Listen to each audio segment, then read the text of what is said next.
E aí, Alfezinho, tudo bem? Tudo bem? Como é que estão as coisas? Tudo tranquilo. Em primeiro lugar, eu queria agradecer o convite para participar desse teu projeto grandioso, que eu acho que começou com uma brincadeira e se tornou uma coisa séria, né? Mas eu acho que sim. Tá aparecendo. Não, eu Mas tá achei legal muito de fazer, tá legal. muito Eu legal. achei muito legal e os assuntos foram muito pertinentes e é um prazer para mim poder contribuir e colaborar com esse teu projeto. Vamos lá então, meu guri. Vamos lá. Então, Dr. Alfeu de Medeiros Fleck Júnior, tá? Ele é gastroenterologista e hepatologista do Hospital Moinhos de Vento e também do grupo de transplante hepático de adultos da Santa Casa de Porto Alegre. O Alfeu vem trabalhando nesse grupo de transplantes, que a gente vai falar mais, a nossa ideia maior é falar sobre transplantes hoje, há bastante tempo. Né? Lembro da época que fomos residentes juntos, eu na cardio, o Alfeu na gastroenterologia, e antes tínhamos sido colegas de faculdade. O Alfeu se interessou em seguida já pela questão da hepatologia e a questão do transplante era uma coisa que vinha crescente, né? Incipiente, crescente, porque na verdade faz bastante tempo. E o Alfeu tem muita experiência nessa área. Então, a gente gostaria que a gente pudesse conversar hoje mais, Alfeu, se não te importares, com a questão relacionada à questão dos transplantes, né? Porque também existe um impacto bem grande nesse momento aí da pandemia. Então, assim, o público que está aqui nas lives, Alfeu, e tu já estivesse aí junto com a gente, né, participando, assistindo e tal, tu já viste que a gente tem um público bem heterogêneo, né? Nós temos aí pessoas que são pacientes, pessoas que são médicos que não são das áreas, né?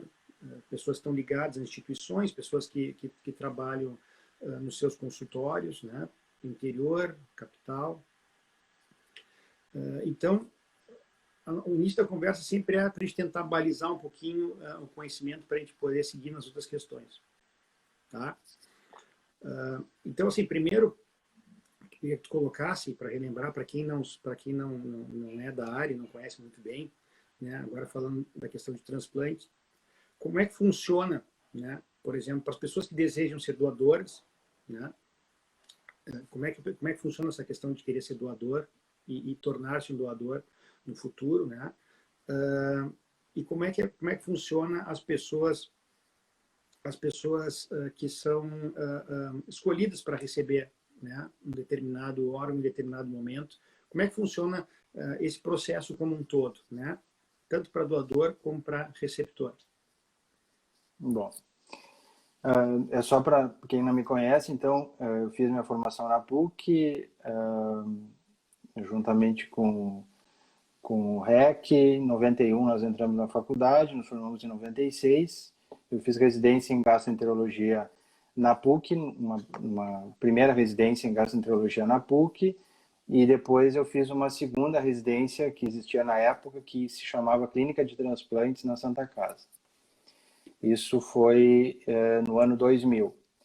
Então, desde o ano 2000, eu estou vinculado ao grupo de transplante hepático da Santa Casa, que foi o segundo grupo no Brasil, que está ativo desde 91. Então, é um grupo que tem muitos anos de experiência, já tem, desde o início do programa, mais de 1.500 pacientes transplantados. Quando eu cheguei na equipe, nós estávamos no número 110. Em 2000, então, eu comecei minhas atividades junto ao grupo e até hoje, então, eu estou vinculado ao grupo. Teve um ano que eu fiz uma pós-graduação fora, que eu fiquei na Espanha, fiquei em Barcelona 1 ano e 3 meses, não só na parte de transplante, mas na hepatologia, e retornei e segui minha atividade junto ao grupo. Então, é a atividade que eu faço hoje, digamos, em termos de tempo, é o que eu trabalho mais hoje em dia, é com transplante hepático, tanto do pré-transplante como do pós. Então, desde 2000, eu acompanho pacientes tanto em lista para transplante como pacientes já transplantados. Falar em transplante no Brasil, as pessoas às vezes, muito provavelmente não saibam, mas o Brasil é o segundo maior programa de transplantes do mundo. Nós ficamos apenas atrás dos Estados Unidos. Só para você ter uma ideia, em 2019, no Brasil, foram feitos mais de 9.000 transplantes. 9.187, para ser mais preciso. Então, é um volume muito grande, isso englobando todos os órgãos, né? E no caso específico do fígado, cada órgão vai ter a sua particularidade, tanto em relação à indicação de transplante, como os potenciais doadores para aqueles órgãos. Nós temos doadores de órgãos exclusivamente cadavéricos para alguns órgãos e outros que têm essa opção de fazer doador vivo também. Então, no caso do rim, no caso do fígado, o medula, enfim, os doadores vivos é uma possibilidade, mas mesmo no fígado e também no rim, a grande maioria dos doadores são doadores cadavéricos, né? Há uns anos atrás, se tentou no Brasil tornar obrigatório a questão da doação. Então, todo mundo que, enfim, seria obrigado a ser doador até provar-se em contrário, ou até manifestando um desejo de não ser doador. Isso não foi muito bem aceito, acredito eu, pela sociedade. E o que ocorre na realidade hoje, o que também ocorre em grande parte dos países, é que no momento de uma morte encefálica, quando tem a possibilidade de um determinado indivíduo ser doador, é a família, na realidade, que define ou que autoriza a doação de órgãos. Então, nas campanhas, vocês devem ter ouvido falar, avise seus familiares, converse com seus familiares, porque é muito desagradável a gente falar em transplante ou abordar uma família no momento de sofrimento, de dor, como é a perda de um familiar, que as pessoas não estão preocupadas elas estão com um sentimento, elas estão tendo uma dor naquele momento, que muitas vezes é uma morte não digamos esperada, um trauma, um acidente, uma coisa assim. E pela primeira vez, então, uma equipe aborda uma família perguntando se aquele potencial doador pode se tornar efetivamente um doador. Então, isso não pode uma família pela primeira vez se deparar com uma situação assim. Então, por isso é que é tão importante as pessoas comunicarem aos seus familiares o desejo desse doador.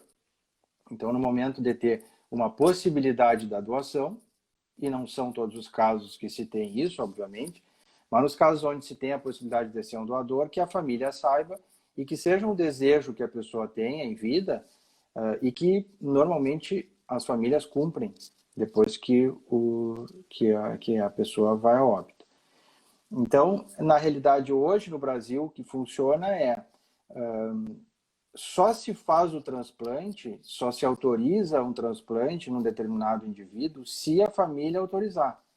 Então, isso é uma coisa muito importante que as pessoas têm que ter bem claro, porque muitas vezes elas espontaneamente manifestam esse desejo. E isso é uma coisa que cada vez a gente vê mais. Se via isso muito em países mais adiantados em termos de transplante no mundo, que as famílias às vezes abordavam, né, comunicavam às equipes dizendo, olha, se ele tiver condições, ele gostaria, ou a família gostaria que ele fosse um doador. E isso aqui no Brasil está se começando a ter essa cultura. Na realidade, o transplante do Brasil começou na década de 60, pelo rim, inicialmente, e depois veio o fígado e os outros órgãos. Então, é um programa que ele está hoje muito consolidado, ele está muito organizado, tem muitas questões ainda por organizar, principalmente na questão da captação, mas Sim. Eu diria que já se tem um esboço muito bom para seguir adiante em termos de melhorias que, obviamente, com o passar dos anos, e num país gigantesco que nem o Brasil, tem que acontecer. muitas pessoas falam que dentro do Brasil tem vários cenários diferentes, vários Brasis dentro do mesmo país. Então, eu acho que respeitar essas individualidades de cada lugar, isso deve se levar em conta no momento de se aprimorar e, enfim, melhorar coisas que devam ser melhoradas. Mas o que eu quero dizer é que o transplante de órgãos no Brasil é uma das coisas que funciona e funciona muito bem em termos de saúde e mais de 80% das vezes financiados pelo Sistema Único de Saúde. A saúde complementar também auxilia em alguns transplantes, não em todos, mas grande parte dos pacientes são transplantados pelo SUS, né, pelo Sistema Único de Saúde. Então é um programa gigantesco que melhorou e que vem melhorando nos últimos anos. Não é à toa que um país, né, faz mais de 9 mil procedimentos, e isso é um número bastante significativo. É um número fantástico. Em relação ao fígado, a taxa de sucesso é grande, né, Alfredo?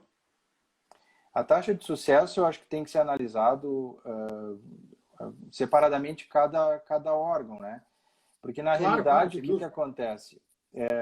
Existem indicações de transplante diferentes para cada situação. Então, no caso do rim, por exemplo, a gente sabe que existem máquinas que substituem grande parte da função que o rim exerce. No fígado não se tem essa máquina com tanta precisão e que consiga fazer as funções todas que o fígado desempenha. Então, na realidade, o transplante de rim, ele é indicado, digamos, para melhorar a qualidade de vida das pessoas. Ele normalmente não é um transplante feito para salvar vidas, porque as pessoas podem ficar em programas de diálise e que elas sobrevivem, é muito desagradável, a qualidade de vida piora, as comorbidades vão se acumulando, mas o transplante de rim, por exemplo, é um transplante que se faz para melhorar a qualidade de vida das pessoas. No transplante de fígado, e isso vale também para outros órgãos, como o pulmão, o coração, são transplantes que são salvadores, digamos assim, né? Se as pessoas não fizerem, muitas vezes elas vão a óbito. Então, isso é uma diferença importante, porque a própria indicação e agora, em relação à pandemia, isso tem que ser considerado também, porque as outras doenças, elas continuam, né?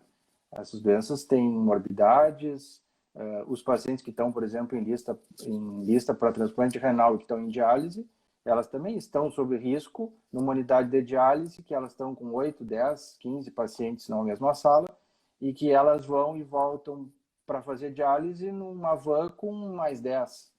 Então, isso tudo tem que ser considerado em função em risco-benefício, né? Que são questões importantes que devem ser abordadas nesse período, que naturalmente já houve algumas mudanças e que certamente vão acontecer mais, porque existe uma tendência de se reduzir o número de doadores e de transplantes efetivos. Por um lado, existe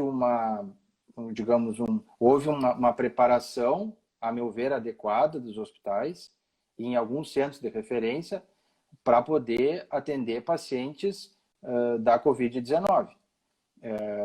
Só que não se sabe ainda, enfim, não se sabia onde esses lugares seriam mais prevalentes.